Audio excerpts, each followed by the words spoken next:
Hello बच्चों, चलिए प्रश्न को पढ़ते हैं। निम्नलिखित अणुओं तथा आयनों की लुईस संरचना लिखिए। आपको आयन और अणु दिए हुए हैं H2S, SiCl4, BeF2, CO3-2 और HCOOH। तो आइए मुख्य अवधारणा को समझते हुए हम इस प्रश्न को हल करते हैं।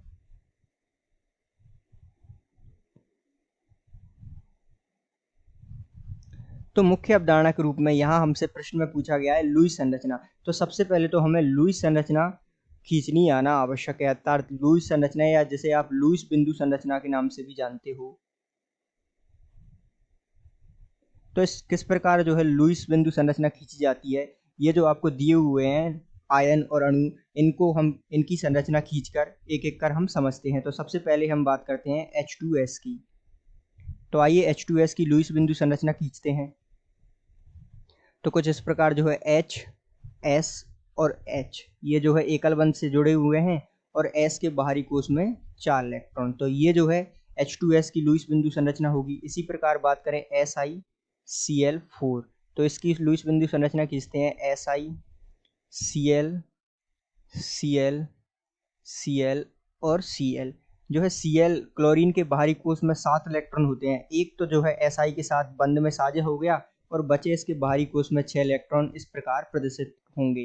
तो इस प्रकार इसके पास भी 6 इलेक्ट्रॉन है, तो हम इस प्रकार इसके 6 इलेक्ट्रॉनों को प्रदर्शित कर देंगे। और इसके पास भी जो है 6 इलेक्ट्रॉन है, तो इस प्रकार इसके, और इस प्रकार इसके बाहरी कोश में 6 इलेक्ट्रॉन है, तो इसके 6 इलेक्ट्रॉन इस प्रकार प्रदर्शित कर देंगे।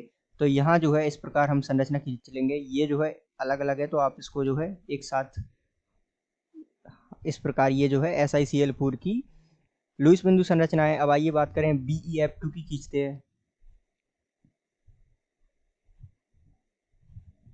तो इसकी होगी लुईस बिंदु संरचना Be और इस प्रकार F और F और F के बाहरी कोश में जो है 6 इलेक्ट्रॉन। इस F के बाहरी कोश में भी जो है 6 इलेक्ट्रॉन।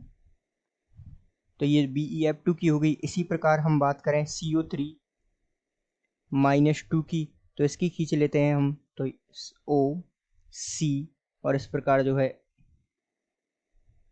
और इसके ऊपर जो है -2 आवेश। तो हम जानते हैं ऑक्सीजन के बाहरी कोश में जो है 4 इलेक्ट्रॉन, क्योंकि द्विबंध से बंधित है। इस वाले ऑक्सीजन के बाहरी कोश में जो है 6 इलेक्ट्रॉन एकल बंध से बंधित है, और ये भी जो है एकल बंध से बंधित है, तो इसके बाहरी कोश में 6 इलेक्ट्रॉन। तो इस प्रकार जो है CO3-2 की लुईस बिंदु संरचना हो गई। अब आखिर में बचा है HCOOH, तो इसकी लुईस बिंदु संरचना खींचते हैं। तो यहाँ ध्यान दीजिएगा HC डबल बॉन्ड O और H।